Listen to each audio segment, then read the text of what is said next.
If I had to describe the trip to Ghana, I would say that it was a trip of contrast, that it allowed us an opportunity to see both the beauty and the ugly of the transatlantic slave trade, of our people, of our continent.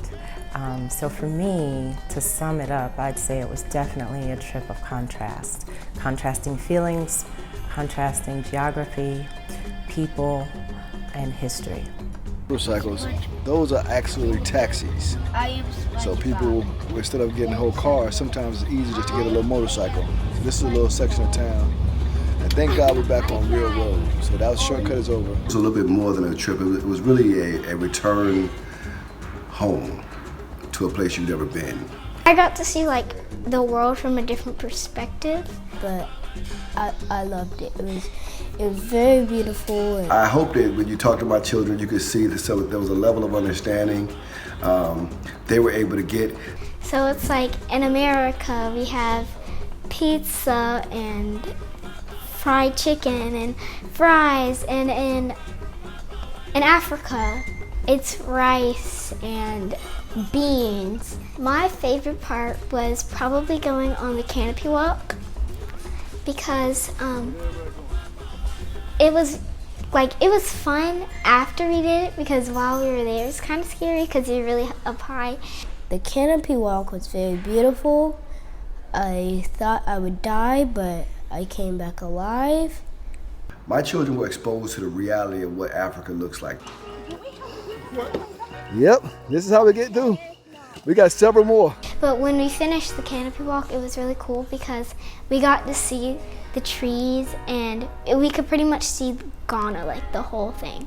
They saw the cities, they saw the people, they saw the bustling economy, they saw the genius, they saw the internet, they saw the modern cities. So when they watch on television these distorted images of Africa and these really archaic images that they're going to be infiltrated with, they know the truth.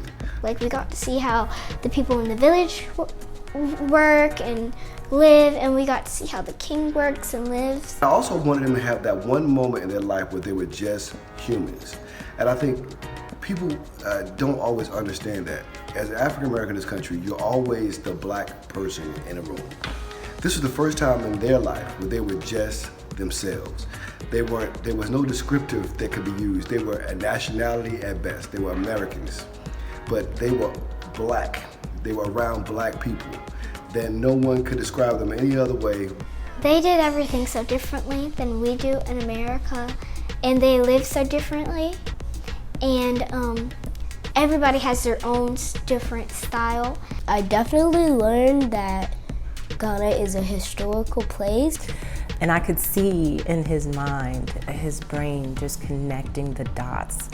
And the ceremony for the king, that was so cool because I love how they dance. That was also really fun because I got to see how they dance.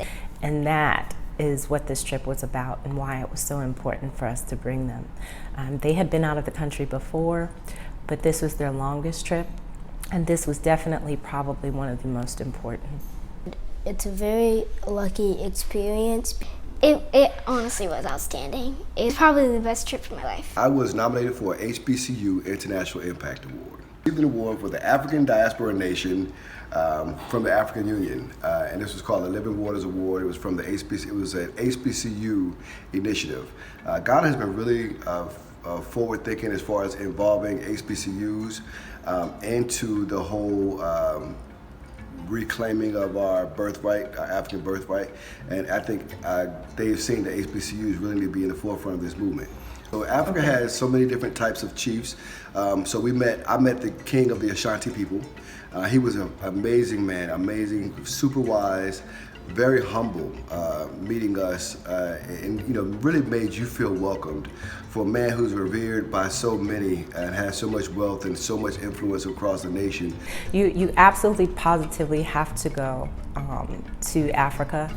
I would recommend Ghana, of course, but you have to make the journey because I will say that I've traveled all over the world, but I've never once felt more connected and more respect for African American culture than after that trip. Emotional. emotional, because you have to understand, African Americans,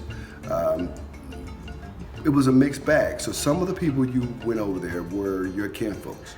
And some of the people who you met were descendants from the people who actually enslaved African Americans. It was very difficult, and it's something that I think I'm still unpacking, because there were loads of emotions throughout that entire journey. So you're into this weird history vacuum in which you're meeting both your kin and your captors, and they all look like you. One of the things I'll never forget is when we were visiting our second slave castle, and they were explaining to us how and why the slave trade happened and what they did economically. And it's interesting because over there they don't use the word slave. It is a negative word, so they don't use the word slave. So these were people, these were immigrants, these were lots of things, but they don't use that word, which is interesting to me.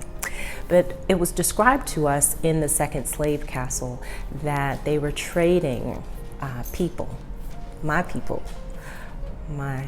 children's people, for coffee and sugar and whiskey. And the way that it just kind of rolled off their tongue to tell their truth and their history and look like me while saying it just really put in perspective the lack of respect and the lack of honor that they had for these human lives, that they would go so far as to trade our great-great-great-grandparents for whiskey. So you don't know how to take it. So you could be in one village. I was in one village with one of the area chiefs, and I think we were in Akosombo at the time, and we went to the chief's home, and they took us to this museum. And in the museum, they were very proud of all the artifacts that they had, and proud of the rich history of the tribe. But they also had in the tribe artifacts of the slave trade, because they were a slaving tribe. So they were one of the tribes that helped to capture African Americans throughout the diaspora and send them over to the New World. They looked like my cousin. They told Garrett he looked like they were his cousins. So it was a very difficult thing to piece together. It was very emotional that at the same time you're talking with someone who looks like you, who appreciates you, but who also was a part of the same individuals who sent you over there, sent you into captivity. On one hand, I understood that they too were longing for a connection with African Americans, i.e. the reason for the entire trip. But I'm not sure that they value our portion of the story, nor are they ready. So it was very emotional. But I still think it's one of those moments that you still have to get past, because you know that this is a place in which we belong. So what was happening was that as they were telling their truth and their story, there was a lack of respect, frankly, for the fact that this is an emotional time for us. So when we got to the door of no return, to them it was a tourist attraction. They were selling keychains and hats. And for us, it was one of the most emotional times we've ever had in our lives, to know that our ancestors were at that door and were never to return back home against their will. And so, I think that there's a lot of conversations that have to happen, not just among African Americans, but for our brothers and sisters on the continent.